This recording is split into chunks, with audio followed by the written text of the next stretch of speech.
Okay, now we'll come back to power electronics.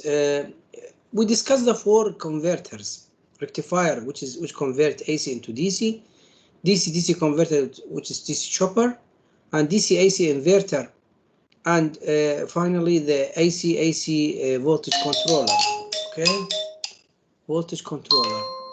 Now today we will use part of these converters discussed already. Okay, part of them in DC power supply. In DC power supply. Now, first of all, you need to know that almost all applications in electrical applications should start these devices, equipment, systems with power supply.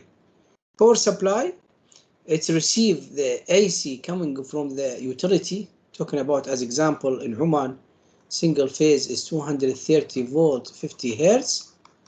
It receives this voltage, this frequency, and then we have box, let me say, which is the power supply. Now, from out of this box, different voltage could come with different value, different shape, DC, AC, mix, going to different, let me say, circuits within the device. This is what we call it power supply, DC power supply. Now, DC power supply, let me say almost 80 to 85% of faults occur in electrical appliances happened or occurred in the DC power supply. So if we know how to maintain it, how to do maintenance, how to deal with it, then we can fix 80 to 85% of the power supply problems or electrical appliances problems. Now, DC power supply, 3 points important to be highlighted here. The first point is we expect from DC power to have regulated output. What is meant by regulated output? You know, when we talk about rectifier, the output voltage is not regulated. Whatever coming to the rectifier, it will appear across the output. DC, the load, we need to supply the load with a specific voltage, range of voltage, regardless what happened on the input or if the load change also. Example of this, if we have at the input solar cell, solar photovoltaic, when the voltage of the solar photovoltaic change, this should not affect the load. Okay, so we need to regulate, we need to have a closed cycle, we need to have negative feedback and to control. The second point is isolation. Isolation between input and output also is important. We need to make electrical isolation. As example, what we do in isolation in electrical, we use a transformer to separate between input and output. Also, we have multiple output from the DC power supply. What does it mean?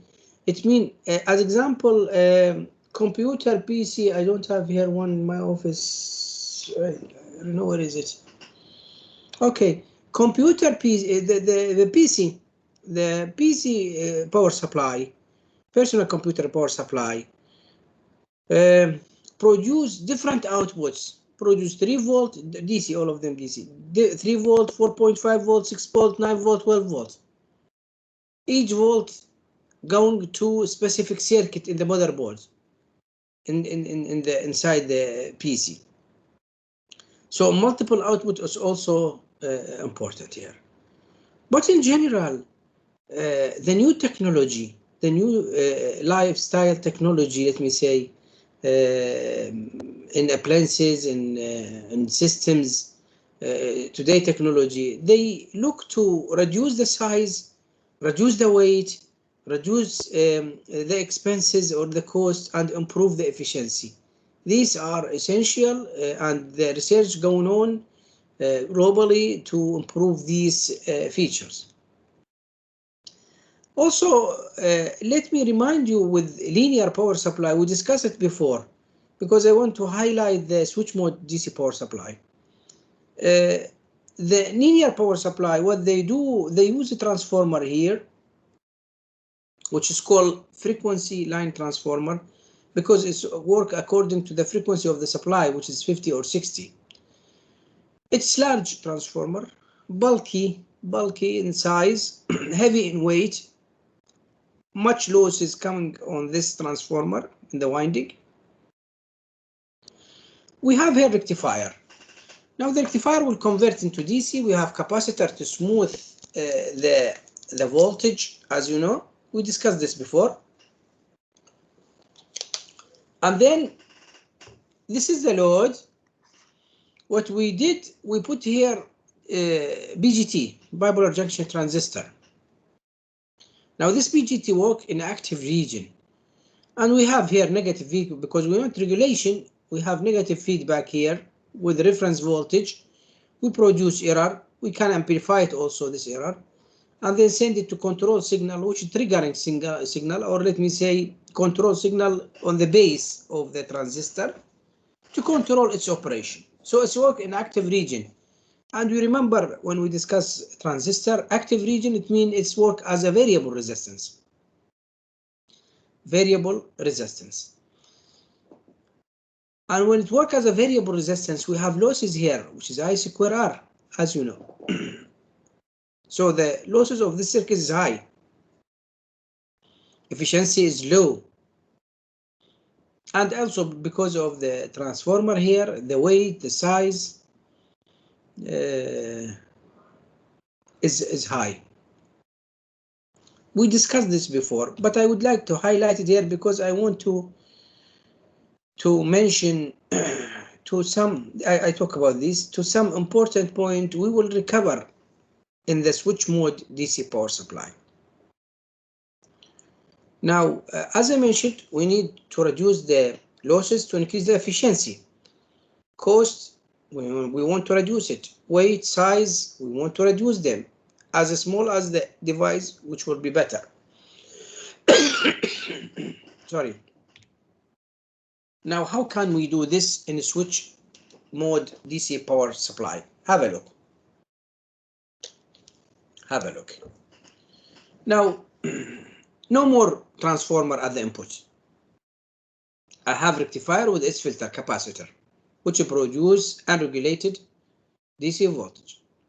By the way, because we have here switch mode DC power supply, high switching frequency, to switch the on off, we will put here filter EMI, electromagnetic interference filter.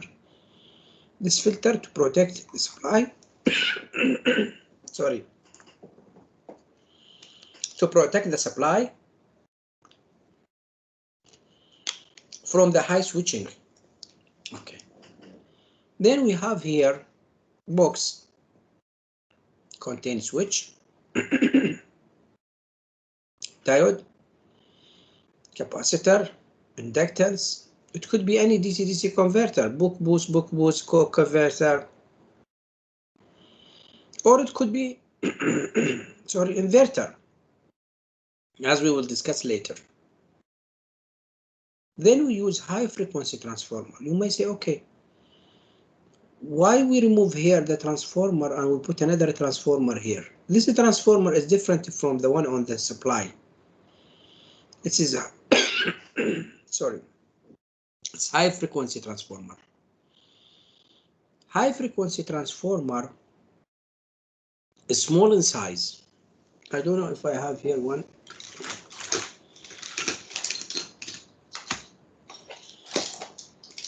No, I don't have. That's 1 second. Let me bring one.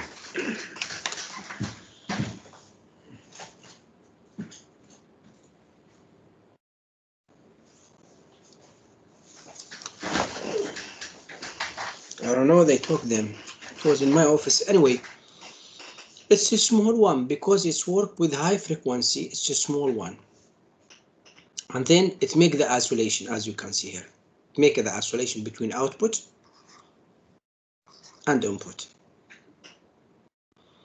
We can put here rectifier with filter, and then we go DC regulated, because when we control the circuit here, we do regulation. Plus there is negative feedback, as you can see here, to compare the output with the desired one. Then we produce error this error to be amplified and go into the pulse width modulation controller to control the switch. We may use high frequency transformer also here to separate the control circuit from the triggering or here the driving circuit of the switch. This is in general switch mode DC power supply. For multi-output, what they do, okay, I just pick here the part from the DC-DC converter, and what they do here, they put, as you can see here, on the secondary side, more than winding. Each winding connect to rectifier and to produce different voltage, V1, V2, V3. As example, here 3 volt, here 4.5 volt, here 12 volt. Each one go for some places. As example, in personal computer, some voltage going to the clock, some voltage going to the CPU, some voltage going to the, let me say, luminous, and some different voltages going to different places in the motherboard.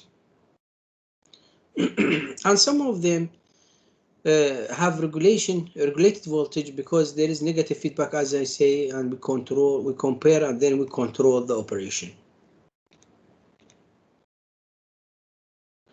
So if I would like to list the advantages of switch mode DC power supply, I would say first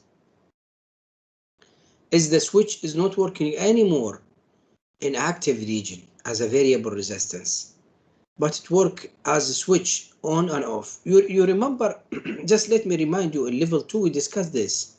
If you remember, V collector emitter and I collector, and we mentioned that the situation is this in this way. Remember this, we solved many problems that time. Here is the active region. Current voltage are high. But if we talk about this place here, which is cutoff region, current is low. And as you know, P equal IV. If current is low, power is low. If we talk about saturation region here, voltage is low. If voltage is low, power is low. Both of them in cutoff and in saturation, the losses will be low. And if the losses will be low, the efficiency will be high. So it's increase the efficiency. Isolation between input and output done through high frequency transformer, which is small in size. You know, you increase the frequency, the frequency of the supply is 50, as you can see here, 50, 60. When you increase the frequency to become in kilohertz, the winding will become smaller and smaller. So when it becomes small, size and weight will be reduced significantly. But from the other side, we need to protect the circuit from switching, high frequency switching, because we are switching in kilohertz. So what we do, we use electromagnetic interference filter, which mean increase the complication of the circuit. Now, let me back to the transformer, high frequency transformer. The design of high frequency is not different from the normal transformer. So, but let me remind you with the transformer. Transformer, we have its elements in electrical engineering. As you know, we have the core here. We have winding AB with n number of turn ratio, of turn, and CD, the secondary, this is the primary here, the secondary here, with N2. So N1 to N2 is the turn ratio. And when current follow, magnetization occurred inside the winding, and the relationship between flux density, as you can see here, with the flux intensity is look like this. Between quadrant 1, quadrant 3. Definitely here is the remnant, here is the maximum B. And when I represent the equivalent circuit here, this is the primary, this is the secondary, V1, V2. As we can see here, AB on input, CD on the output. Current will follow here I2, current will follow here I1. I added here magnetizing inductance, and it's preferable in high frequency transformer that the magnetizing resistance become high. You may say, why high? Because we want to hang the current, reduce the current. For that, it become high. Okay. Now, what type of circuits we are going to deal with? We can classify them into two types: unidirectional, based on the core excitation, unidirectional core excitation, and bidirectional core excitation. For unidirectional, we will discuss only two circuits: the flyback and the forward. Flyback converter, which is based or built based on buck boost converter, while forward converter built on a step down converter. Now we call them unidirectional because the flow will be in one direction. But here, as you can see here, and quadrant 1 only. But here, the flow will be in two directions, quadrant 1 and quadrant 3. We will use push-pull inverter, half-bridge inverter, full-bridge inverter. Oh, let me clarify it here. What happened is, we already discussed DC-DC converters. We already discussed inverter, different type of inverter, half-bridge, full-bridge, push-pull. Now, we are going to modify them and put isolating transformer with them. Their performance will be improved. Their control will be better. Okay? So it's the same circuit discussed before, just little bit improvement happened here. Today, this session, I will talk about flyback, and the remaining to be discussed in the next session. Before I start with the flyback, just to remind you, have a look. You remember push-pull. We have two switches, center tap at the primary. By the way, let's assume that at the output we have rectifier. Okay, rectifier circuits, diode 1 and diode 2. This one will rectify the positive part, this one the negative part, and so on. So I will not talk about here about the output, it's a clear rectifier, but let me talk about the input. If we use push-pull or half a bridge, as you can see here, two switches, or 4 switches, 1, 2, 3, 4. The operation will be, this is how it looks like, the pulse width modulation. Control signal compared to the triangle signal. If the control greater than, then the switch will be on. In push-pull, in half a bridge, 1 switch, in full bridge, 2 switches. When triangle greater than phi control, we have nothing, no connection, and so on. We discussed this before. The same apply here. Now let's come to the flyback converter. Flyback converter built based on buck boost converter, step up, step down. This is the buck boost, if you remember. We have a switch, inductance,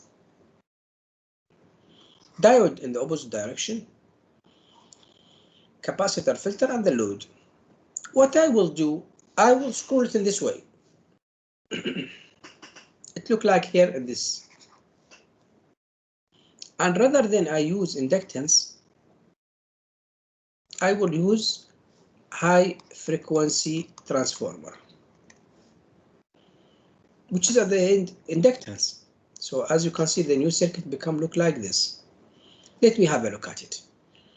Load, capacitor, diode is the same. It's the same. Nothing changed.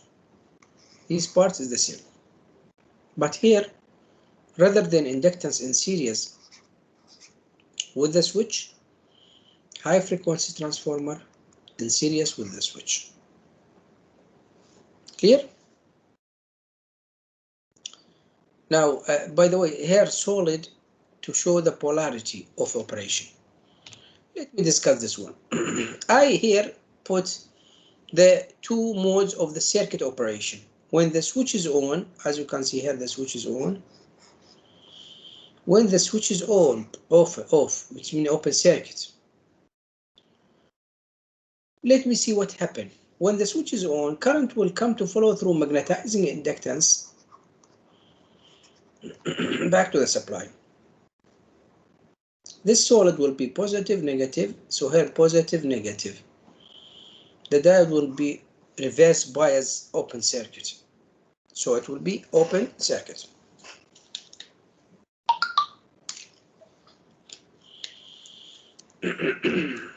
When the switch is open circuit, the energy stored in the magnetizing inductance will be released, so it will follow in this direction.